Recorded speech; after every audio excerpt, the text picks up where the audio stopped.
안녕하십니까. 차기환 변호사입니다.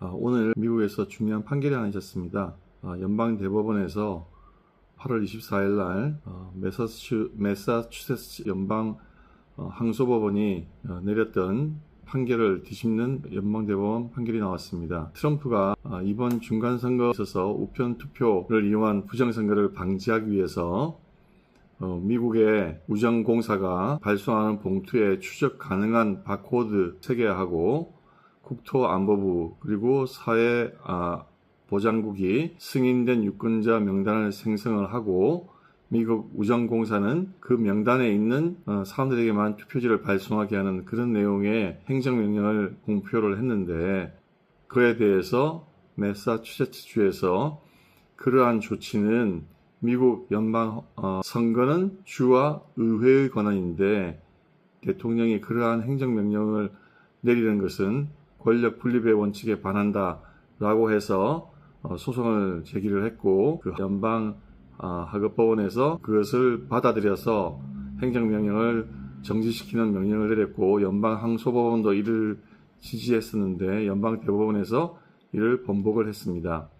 그 내용은 트럼프의 그 행정명령이 합헌이라고 그 본안에 대한 판단을 한 것은 아니고, 지금 현재 그러한 행정명령은 행정부 내부에서 내리는 명령이기 때문에 아직 그 명령 자체로서 각 주의 어떤 선거관리 권한을 침해했다고 보기 힘들다. 그래서 원고 적격 부분에서 문제가 있다고 했고, 그 다음에 그게 아직 실행된 단계라든지 그런 게 아니기 때문에 사건으로서의 어떤 성숙성도 아직은 드러난 게 없다. 그리고 이런 어떤 규정 자체조차 막아버리면은 트럼프 행정부에게 회복 불가능한 손해가 생길 수 있기 때문에 지금은 그러한 정지명령을 내릴 시기가 아니라고 해서 하급시 판결을 뒤집었습니다.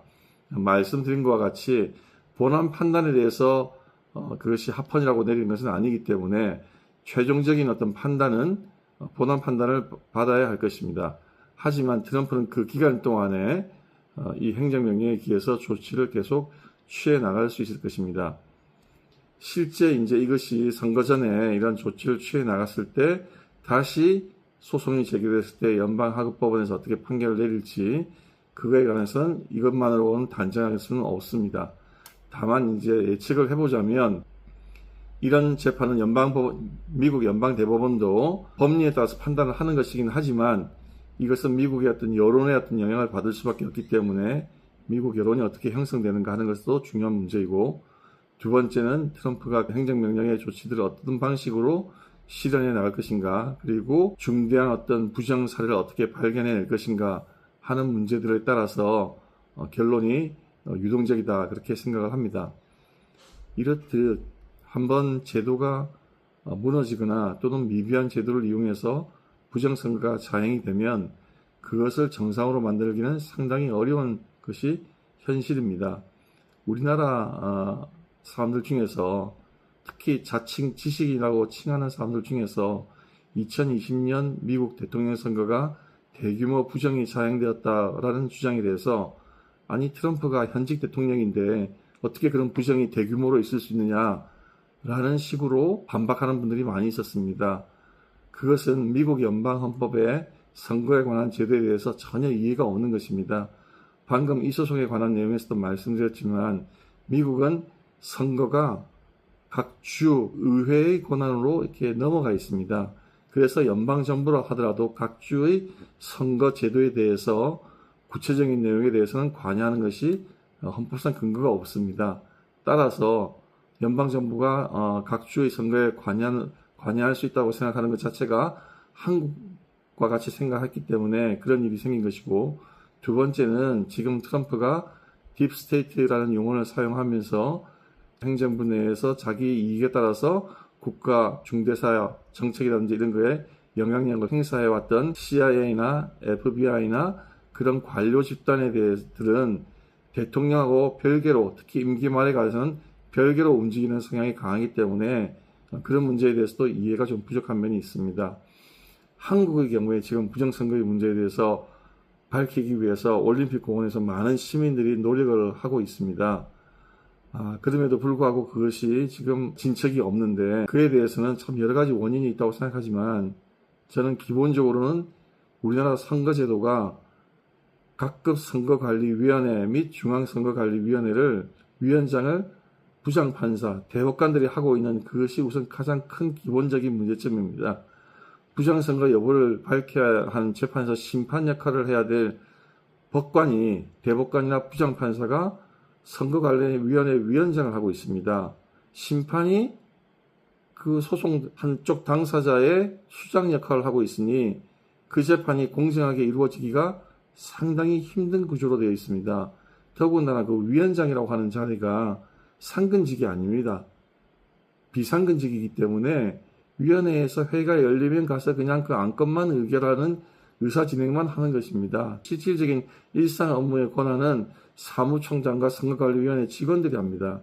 그래서 그런 것이 가장 큰 문제이고, 두 번째는 이 문제에 대해서 진상규명운동을 지난 6년간 정말 피눈물을 나는 노력을 해왔던 시민운동가들과 일반 시민들에 대해서 부정선거 음모론자들이라고 조롱을 하고 있던 일부 잘못된 자칭 지식인들, 그리고 제도권 언론들, 그들에게 있습니다.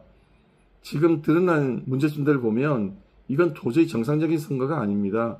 선거재판에서도 보면 사전투표의 경우에 투표자 명부를 내놓지도 않습니다. 점검을 할 수가 없어요. 그리고 투표지 이상 여부들도 조금만 조사해 보면은 선거관리위원회의 해명을 도저히 과학적으로 받아들일 수 없다는 것이 드러납니다. 그럼에도 불구하고 많은 사람들이 중앙선거관리위원회의 변명을 마치 그것이 사실인 양 받아들이고 진상규명운동을 했던 사람들을 음모론자들만 몰고만 있었습니다.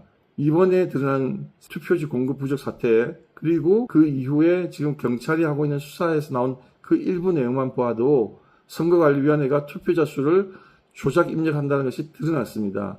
선거관리위원회는 사전선거에 선거말이 분리되어 있어서 해킹이 불가능하다고 했으나 그것이 분리되지 않았다는 것이 드러났습니다. 해킹이 너무나 쉽다고 하는 것은 국정원 조사 결과 드러났습니다.